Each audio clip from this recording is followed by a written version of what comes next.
Welcome to Pollen Weather by Pollen Wise App. It's Thursday, September 24th. I'm Landon Bunderson, and this is the place for daily allergy news and forecasts. The remnants of beta are moving through the Tennessee Valley and will dissipate by Friday evening. Before the storm dissipates, there will be more flooding, especially along streams and rivers. But the main hazard will be lightning. Lots of it. Rain is coming to the Pacific Northwest as well in 2 waves, and that will be a welcome sight up there. Let's keep everything wet and keep the fires down. Let's look at the temperature map. Today, instead of looking at highs, we're looking at forecasted overnight lows for tonight. The reason for that is freezing temperatures can end the season for certain pollen types. The overnight lows tonight aren't going to be anywhere near freezing. I mean, look at Fargo, North Dakota. It's only going to drop to 63 tonight. But this is a good practice, and as we saw earlier this month in the Front Range of Colorado, an early frost can make a big difference. Most weeds are programmed to pollinate before the average frost, so it's really the early unseasonable cold that we're looking for. We'll keep an eye on this over the next few weeks. Just a reminder, if you're watching on YouTube, like and subscribe.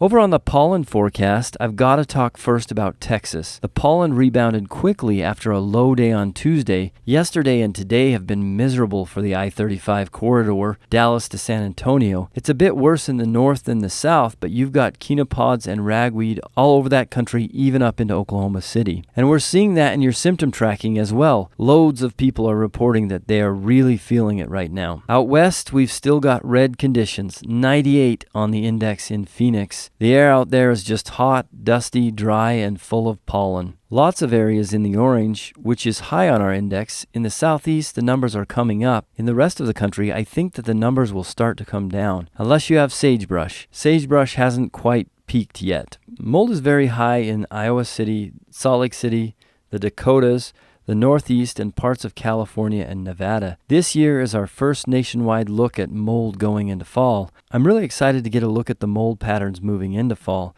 I suspect that there are some miserable days ahead for the eastern third of the country, especially areas that experience flooding. We'll just have to watch and see. Looking at air quality, coastal New York and New Jersey have very poor air today. Chicago, Detroit, Toronto, and much of the Northeast have very poor air today as well. California is still dealing with smoke and fires, but the Northwest is looking great thanks to all that rainfall. Today's feature is the bar graph race. This is yesterday from 10 a.m. to 2 p.m. Central Time. This is usually when pollen concentrations are the highest. At 10 a.m., San Francisco has the top spot, which is 8 a.m. local time for Californians. At 11 a.m., Salt Lake City rockets to 4,000 pollen grains per cubic meter. That's definitely very high on our index. And the levels kind of linger through the noon hour, after which it drops to below 1,000 pollen grains per cubic meter. And San Diego moves up to the number 1 spot with 3,000 pollen grains per cubic meter. This is kind of unusual for San Diego, having the top spot. It's also unusual for Salt Lake City to peak so early. Just another reason we need hourly pollen counts. Thanks for listening. Remember, you can find previous episodes on the Pollen Channel on YouTube. If you're watching on YouTube, check out the Pollen Wise app, the only place for real hourly pollen and mold counts.